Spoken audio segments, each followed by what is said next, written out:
Welcome back to Primetime Sports Sunday. Now, Paris Olympic discus champion Roje Stona says his decision to switch to compete for Turkey from Jamaica was purely a business move. In June, news broke that Stona, along with fellow Jamaicans, long jump Olympic silver medalist Wayne Pinnock, shot put Olympic bronze medalist Regina Campbell, and under-20 triple jump world record holder Jaden Hibbert were in the process of switching allegiance to the southern Eastern European country. 25-year-old Stona, who is now awaiting the completion of the process, has broken his silence on the move after competing at the London Diamond League meet on Saturday. I think it was just a smart decision on my end.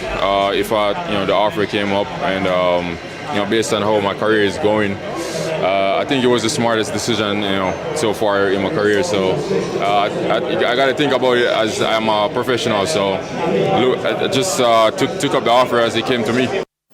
But just how difficult a decision was it for the reigning RGR Gleaner Sports Foundation's National Sportsman of the Year, who won Jamaica's only gold medal at the Paris Olympics last year? Not really that hard because, again, it wasn't anything personal. It's just on a professional level, and also I indulged in a little bit of football this year as well, and so that's one of the reasons why I started my season late.